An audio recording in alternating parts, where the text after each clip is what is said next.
Happy birthday to you, happy birthday to you, happy birthday to you. చూస్తారు మీరు కూడా చెప్పుర్రి. ఏ ఊకమ్మ, ఎవరి బర్త్డేనో తెలియదు, ఎన్నేళ్ళ పుట్టినరోజో తెలియదు, పాట వాడు విషెస్ చెప్పానంటే ఎట్లా చెప్తాం అనుకుంటుర్రా? అయితే చూసినాకనే చెప్పుర్రి, కానీ చూసినాక నవ్వకుర్రి. It's a serious affection. ఏ మనుషులకు, కుక్కలకు, ఆవు దూడలకు ఇసొంట వీటికేనా బర్త్డే? రోజు మనల్ని ఎక్కించుకొని తిరుగుతున్న బండికి బర్త్డే ఉండదా? మనం చేయొద్దా అని ఆలోచన చేసి బైక్ కొని ఏడాదైందని అదే తారీఖు నాడు బండిని ముద్దుగా 3 సార్లు సబ్బు పెట్టి కడిగి బొట్లు పెట్టి దండేసి ఆడకట్టోలని, పోరగాళ్ళని, పొట్టెగాళ్ళని అందరిని పిలిచి గిట్లా బండి పయ్యకి ప్లాస్టిక్ కత్తి కట్టి టైర్ను వెనక ముందు అనుకుంటా కేక్ కట్ చేసిర్రు.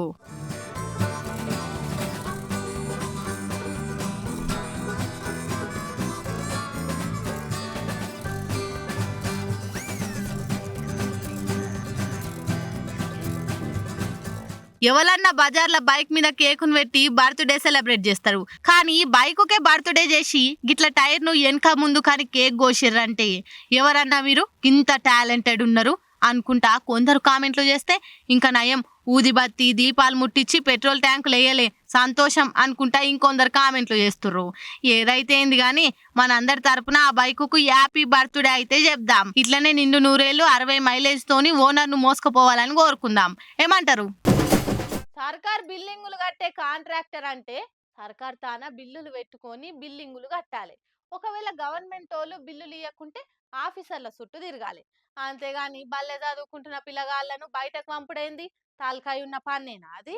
కామారెడ్డి మండలం చిన్నమల్లారెడ్డి ఊర్లే బడి కట్టిన కాంట్రాక్టర్ మంచోడే ఉన్నాడు. పోయి కొత్త బడిలో రూమ్లు కట్టినందుకు ఆయనకు సర్కార్ నుంచి బిల్లులు రావాల్సి ఉన్నదట. అయితే సానుద్ర సంది గవర్నమెంట్ వాళ్ళు బిల్డింగ్ కట్టినా బిల్లులు ఇస్తలేరని ఇలా బడికి పోయి చదువుకుంటున్న పోరగాలను బలవంతంగా బయటికి వెళ్ళగొచ్చిండు. అంతేకాదు కుర్చీలను బెంచీలను బయట ఎత్తేసిండు. ఈ సంగతి తెలిసి పిల్లగాల తల్లిదండ్రులు వచ్చి కాంట్రాక్టర్ నిలదీస్తే నా బిల్లులు వచ్చేదాకా బిల్డింగులకు ఎవ్వరిని రాని అని చెప్తున్నాడు. ఇక ఆఫీసర్లను పోయి బిల్లుల సంగతి ఏందని అడగాలి. వాళ్ళ ఆఫీసుల కుర్చీలు సామాన్లు బయట పడేయాలి గానీ ఈ పిల్లలను బలికెళ్ళ కొట్టుడైంది అని గరం ఎత్తురు పిల్లగాల అయ్యవ. అంతా మరి ఈ ముచ్చట తెలిసి ఆఫీసర్లు పెద్ద లీడర్లు ఏం చేస్తారో చూడాలిగా. ఏమేం చెప్పాం ఏమైంది